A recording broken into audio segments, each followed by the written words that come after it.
गुरु जी के ज्ञान का मजा लीजिए। बचपन की बिगड़ी अपनी हो,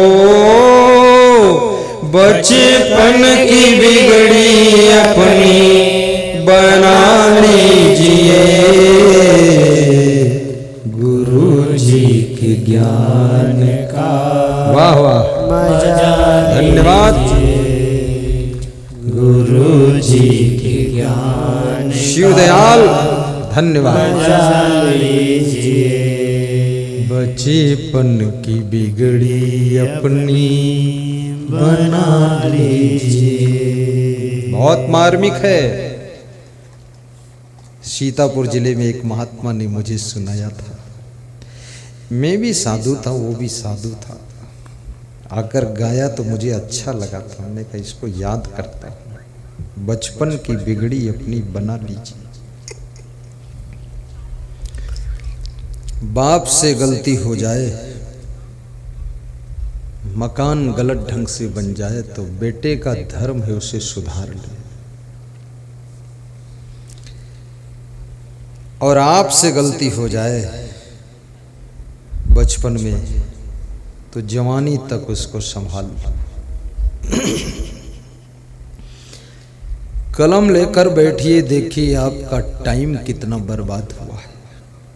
बचपन में कितना बर्बाद हुआ है, जवानी में भी कितना बर्बाद हुआ है। धनवान बनो, गरीब मत रहो। महान बनो, बदनाम मत रहो।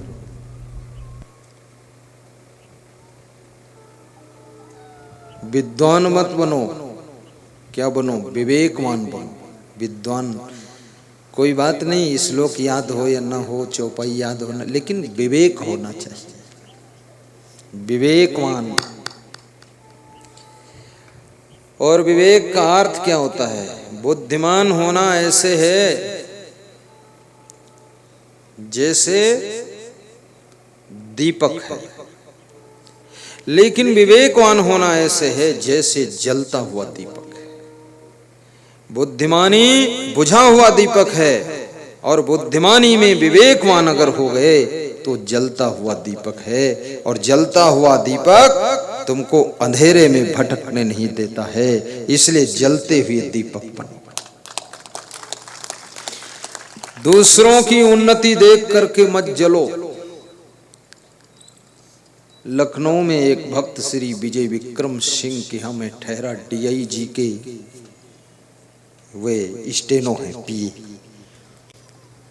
तो उनके घर में गया मैं, तो उनकी धर्म पत्नी बोली कि गुरुदेव, भारत देश में जलन बहुत है, ईर्ष्या।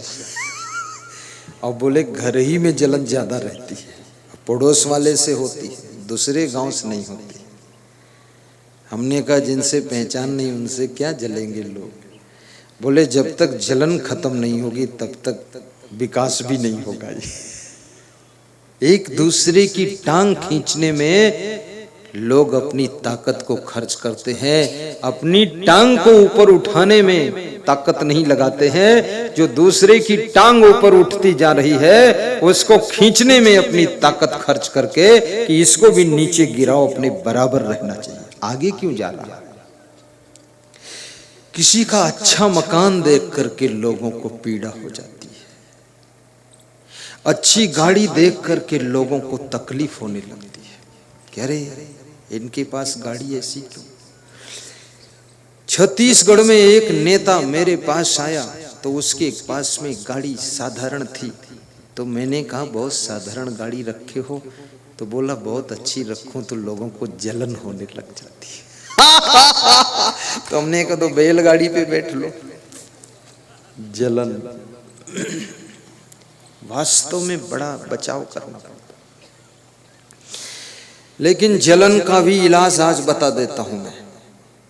जब तुम उन्नति करने लग जाओ, ऊंचे पद पर पहुंच जाओ, धनवान बनने लग जाओ, तो आसपास वालों को अपनी कमाई का 10% वितरण करने लग जाओ, 10% उनको देने लग जाओ, तो जलन नहीं होगी, बल्कि आपसे रोज रोज मिलन होगी कि धन्य हो धन्य हो। क्या बात है,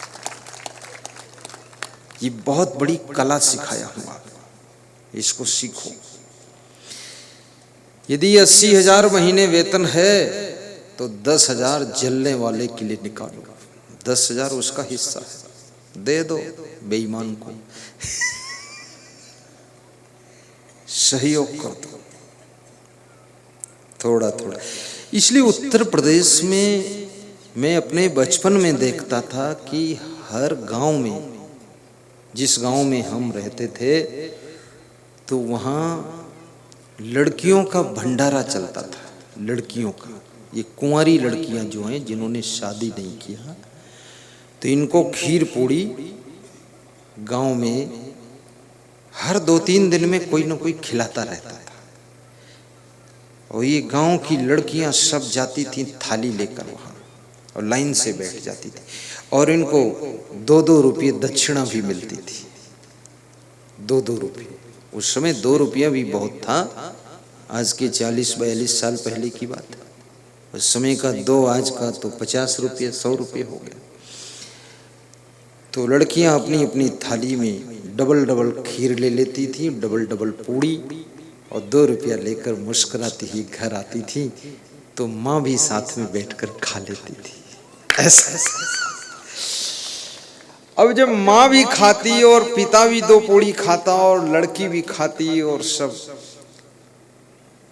तो उस भंडारा करने वाले से, खीर पूड़ी खिलाने वाले से लोग प्रेम करते थे कि अच्छा आदमी है, बहुत अच्छा है, कुंवारी कन्याओं को खीर पूड़ी खिलाया। और कुंवारी कन्या खीर पूड़ी लाई तो वो उसकी विवाहित माँ ने भी खा लिया, कोई बुरा नहीं है, खा लो।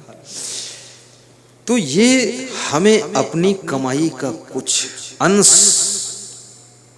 पास पड़ोसियों की सेवा में भी लगाना चाहिए, ग्रामवासियों की सेवा में भी लगाना चाहिए, और कुछ अंश सत्संग में भी लगाना चाहिए। 50% आपको बांटना पड़ेगा, 10% जलने वालों के लिए, 10% साधु संतों के लिए, हमारा भी है उसमें परसेंटेज आपकी कमाई में। क्योंकि साधु संत के ऊपर अगर खर्च नहीं करोगे तो साधु संत आपको सत्संग नहीं सुनाएगा। जब पंडाल नहीं लगाओगे, पंडाल में खर्चा होगा, पंडाल, माइक, बिछावन, व्यास गादी, लाइट, जनरेटर, वीडियो कैमरे, ये सब लगाने में 10% खर्च करो। तो संत जी ज्ञान देंगे, और ज्ञान देंगे तो मन कंट्रोल रहेगा, और जब मन कंट्रोल रहेगा तो हमारा चरित्र सही रहेगा, और चरित्र सही रहेगा तो हमारी हमेशा उन्नति होती रहेगी, कभी पतन होगा ही नहीं। इसलिए हमारा 10वां हिस्सा हमको दे देना। इस गांव वालों ने तो दे दिया, यही प्रोग्राम हो रहा, बस और क्या करना। 10वां हिस्सा देने का मतलब ये थोड़े है कि हमको गड्डी दे दो पूरी, गड्डी वड्डी नहीं, न गड्डी न गाड़ी, हमको तो बस प्रवचन कराओ, बस ठीक है, ठीक। उसी में थोड़ा दक्षिणा वक्षिणा दे दो ताकि हमारी गाड़ी में डीजल पड़ जाए, बस ठीक है। ये 10% सत्संग में, और 10% अपने परिवार वाले, फैमिली वाले, कुटुंब वालों पर भी खर्च करो, अन्यथा ये फैमिली वाले तुमको चैन नहीं लेने देंगे, कोई ना कोई विवाद में उलझा देंगे। ये फैमिली वाले बहुत खतरनाक होते हैं, घर ही में आग लग जाती है। 10% कोई तुम्हारे चचेरे पचेरे की बेटी का विवाह हो, उसमें चुपके से 10,000 दे दो कि चाचा जी ले जाओ, दूर का चाचा है, दे दो। और जब किसी को देना तो अपनी पत्नी के हाथ से देना, अपने हाथ से नहीं, पत्नी के हाथ से देने से घर में शांति रहती है, और खुद दोगे तो घर में अशांति हो सकती है। इसलिए पत्नी के हाथ से दिलाओ। तुम अकेले दे दोगे तो रात में डांटे जाओगे, क्यों दिया? अब क्यों का कोई उत्तर है वहां? इसमें बहुत पति तो इतना डांटे गए हैं, डांट खाकर ही आए हैं कि अब सत्संग में ही शांति मिलेगी। चलो, एक आदमी मेरे सत्संग में आया तो मैंने कहा शाम हो रही, घर जाओ। बोले आज नहीं जाऊंगा। तो हमने कहा क्यों? अरे बोले वहां रोज रोज डांट लगती है। हमने कहा कौन डांटता है? बोले श्रीमती।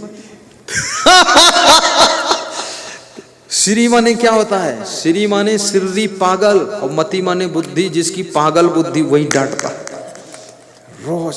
तो हमने कहा तेरी पत्नी पागल बुद्धि है? बोले महापागल।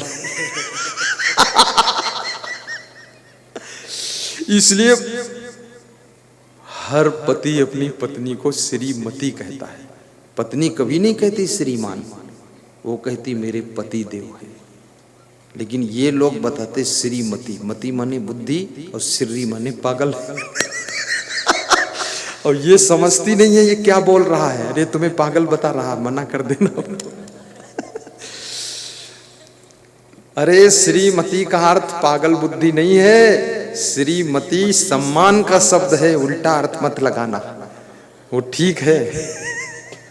भ्रम हो जाएगा, घर में विवाद हो काम का। श्रीमती ये सम्मान का शब्द है, ऐसा पागल। एक शब्द के अनेक अर्थ होते हैं, ऐसा वाला है ये।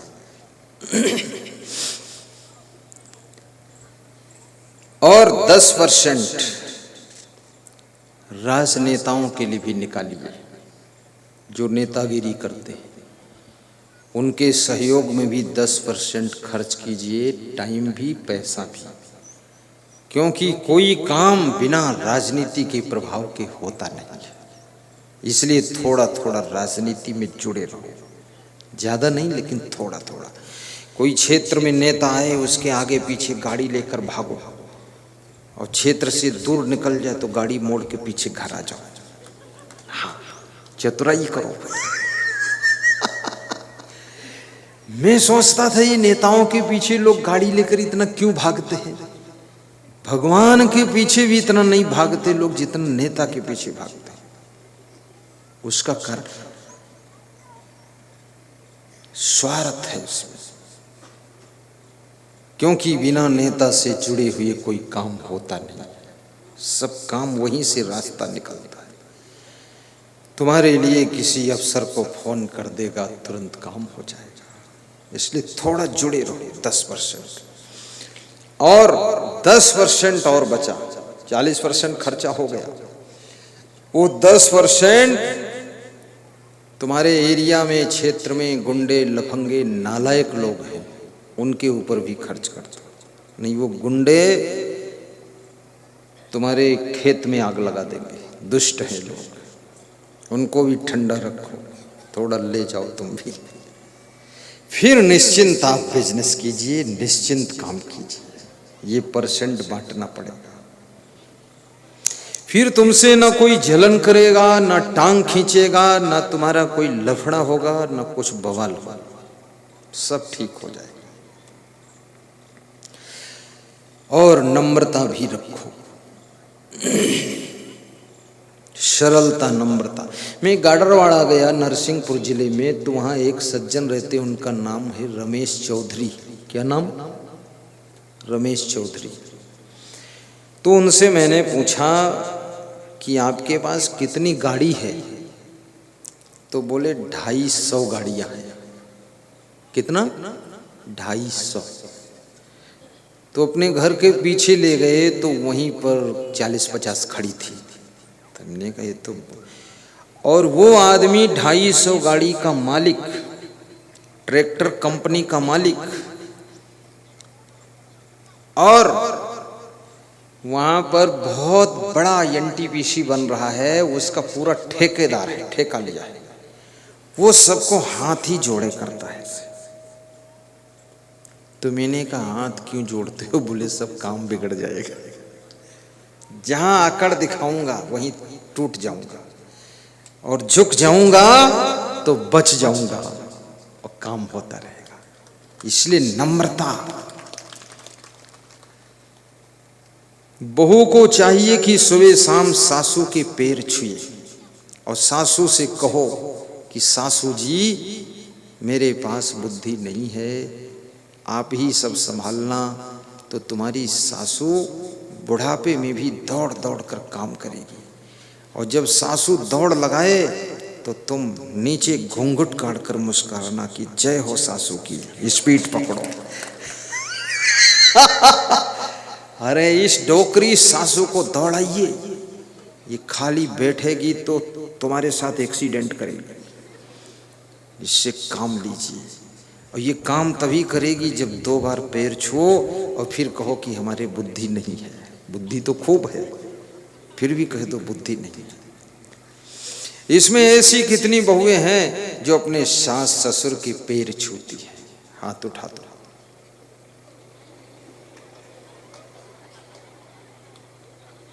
पांच 6 6 7 और कोई? अरे ये तो गजब हो गया, सास ससुर भी निपट गए।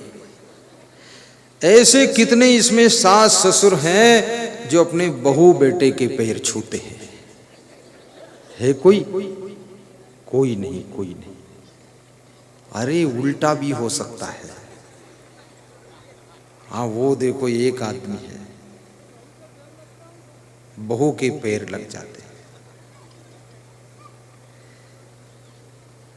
धन्य हो, धन्य हो। आज संकल्प ले लेना कि अपने माता पिता के सुबह शाम पैर छू लिया करो। ऐसे चरण छूकर मस्तक में लगाओ, और अपने सास ससुर के भी चरण छूकर मस्तक में लगा लो। 3 बार चरण छू लिया करो। कितने लोग चरण भी छूते हैं तो घुटने छूते हैं और अपने पेट में लगाते हैं। घुटने छूकर पेट में लगाते हैं कि आपके घुटने मजबूत रहें, मेरे पेट के लिए कमाते रहो, बस ठीक है। मैं आलसी दास हूं, पड़ा रहूंगा। अरे पेट में नहीं लगाना है, मस्तक में लगाना है। सद्बुद्धि मिलती है इससे।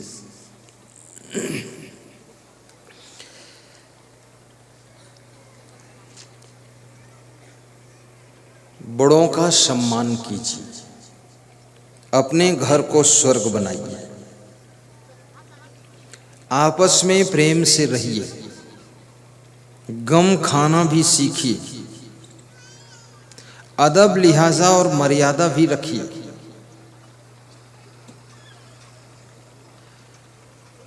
और ये फिल्मी एक्टरों की नकल भी मत कीजिए। मांस मछली अंडा नशा शराब कभी मत लीजिए। सादा भोजन, सादा जीवन, सादगी के वस्त्र भी पहनिए। कपड़े सस्ते पहन लीजिए पर गाड़ी अच्छी रखिए। सोना चांदी कम पहनिए पर मकान अच्छा बनाइए। और इधर उधर पैसे फिजूल में खर्च मत कीजिए, थोड़ी जमीन भी खरीदिए। यहाँ के बाद जहां मैं जा रहा हूं, हमारे भक्त हैं अर्जुन सिंह बेगंदा वाले। बेगंदा गांव है धार जिले में। तो मेरे 2 संत वहां पहुंच चुके हैं व्यवस्था देखने। तो उन्होंने बताया कि बहुत अच्छी गाड़ी लाए हैं। तो संत जी ने पूछा, गाड़ी बहुत अच्छी लाए हो? स्कॉर्पियो टॉप की। बोले गुरुदेव प्रवचन में सुनाते हैं गाड़ी टॉप की होनी चाहिए। साड़ी सस्ती, गाड़ी महंगी। महिलाओं तुम सावधान हो जाओ। सबके द्वार पर एक एक कार खड़ी होनी चाहिए। गले में हार हो न हो, लेकिन द्वार पर कार होना चाहिए। बैठ कर जाओ कार में। और साड़ी सस्ती हो पर गाड़ी महंगी हो। ये सस्ती वस्ती वाली गाड़ी मत लो 2-4 लाख की, कम से कम 40 लाख की गाड़ी लो। अरे संकल्प तुम लो, आशीर्वाद तो गुरुदेव का मिलेगा, हो जाएगी, बिल्कुल होगी। 10 लाख से नीचे तो गाड़ी लो ही मत। 10 लाख, 20 लाख, 30 लाख। अभी एक हमारे भक्त जी हैं छत्तीसगढ़ में, तो वे 16 लाख की गाड़ी से मेरे पास आए, बोले गाड़ी लाया हूँ गुरुदेव देख लो आप। हमने कौन सी? बोले 16 लाख। अरे हमने कहा नहीं देखता हूँ, मर्सिडीज लाओ 1,40,00,000 की। अरे बोले इतना महंगी? हमने कहा आपने को देख लो, आप पास 4200 एकड़ जमीन के मालिक हो, पेट्रोल पंपों के मालिक हो, गिट्टी फैक्ट्रियों के मालिक हो, इतना काम धाम लंबा चौड़ा तुम्हारा है, ये सस्ती गाड़ी में क्यों चलते हो, अच्छी गाड़ी में? बोले गुरुदेव इतने पैसा फंसाने से क्या फायदा, ऐसा बोले। तो मैंने कहा पैसा फंसाना नहीं है, अपने को बचाना है। मैं 800 जाती ना, 800 इसमें भी 1 साल चला हूँ। तो ये क्या है, तेज स्पीड में ब्रेक मारो तो खिसक के उधर 2 फीट चली जाती है, ये इसका क्वालिटी है इसमें। अब 2 फीट खिसक गई तो उतने तो लड़ जाएगी, साइड में कोई खड़ा होगा। तो इससे उतरा मैं, तो आल्टो लिया, उसमें चले 6 महीने। आल्टो भी उसी की नानी है, बराबर एक ही। तो फिर उससे उतरे, क्वाइलिस लिया, तो उसमें क्या प्रॉब्लम था, जब 80 के ऊपर जाए तो यूं होती थी, और तेज मोड़ दो कहीं तो पलट जाए, ऐसी खराबी थी क्वाइलिस में। उससे 4 साल बाद उतरा, स्कॉर्पियो लिया। स्कॉर्पियो तो हाथी गाड़ी, देखने में सुंदर, चलती जब थी तो हारन केवल नहीं बजता था, बाकी पूरी गाड़ी खड़बड़ खड़बड़ बजता। तो हमने कहा अरे छोड़ो इसको। उसके बाद उसमें भी यही हाल था, तेज चलो जब 120 पर तो यूं होने लग जाती थी।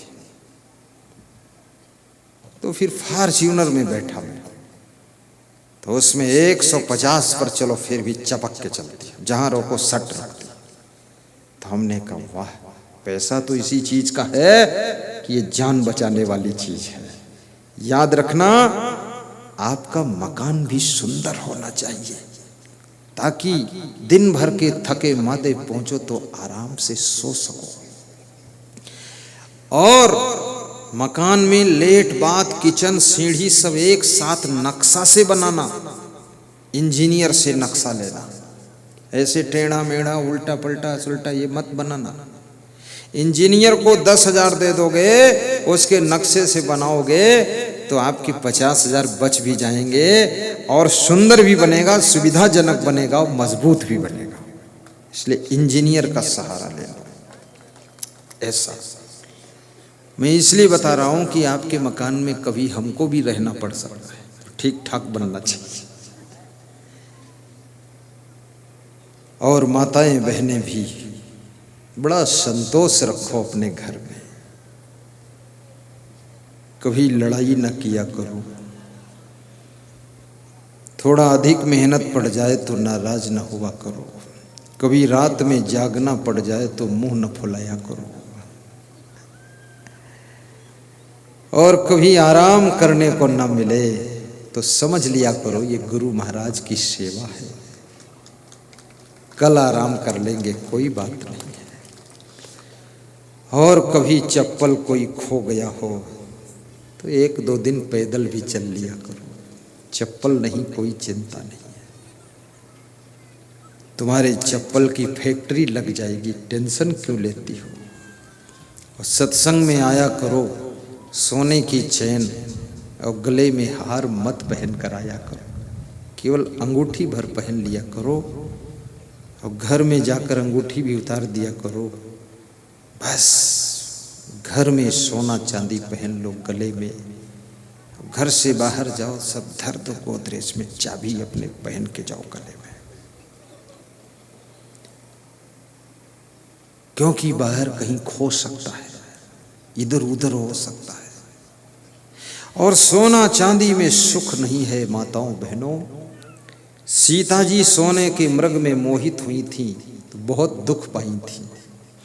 मंदोदरी सोने की लंका में रहती थी, सोने की दीवारें, सोने के कमरे, सोने के बेड, सोने की कुर्सियां, सोने की थाली, लेकिन मंदोदरी को कभी शांति नहीं मिली थी। याद रखना, तुम्हारा पति यदि समझदार है तो आपको ईंट सीमेंट के घर में भी शांति मिल जाएगी, और पति यदि रावण है तो सोने की लंका में भी दुख का डंका बजता रहेगा।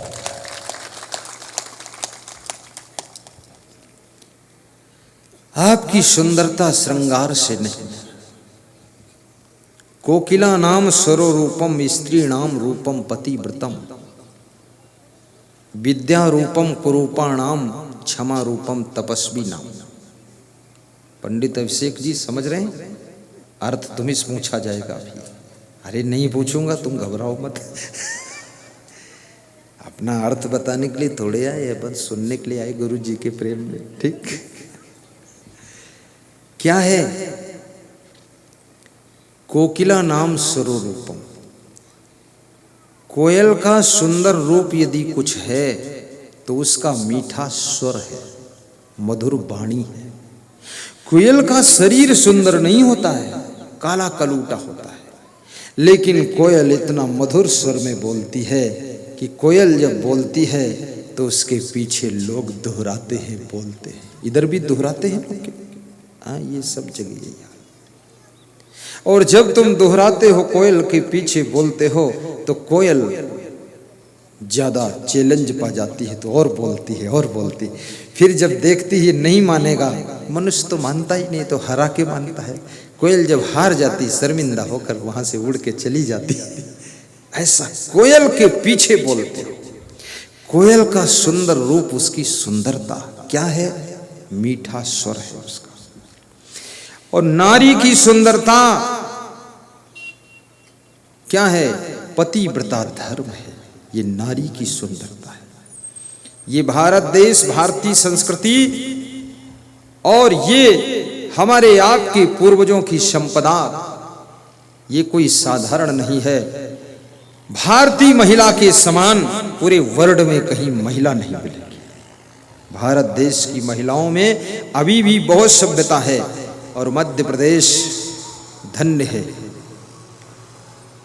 अभी 10 सालों से मध्य प्रदेश में थोड़ा सा प्रभाव आया है नई जनरेशन पर, अन्यथा मध्य प्रदेश में किसी नारी के चेहरे को, अन्यथा पुरुष कोई देखा नहीं होगा, सब घूंघट में रहते थे। ये मध्य प्रदेश। माता बहन और तो पतिव्रता इनकी सुंदरता है। और कुरूप मनुष्य जिसका रूप सुंदर नहीं है, देखने में उसका आभूषण विद्या है, कला है, गुण है।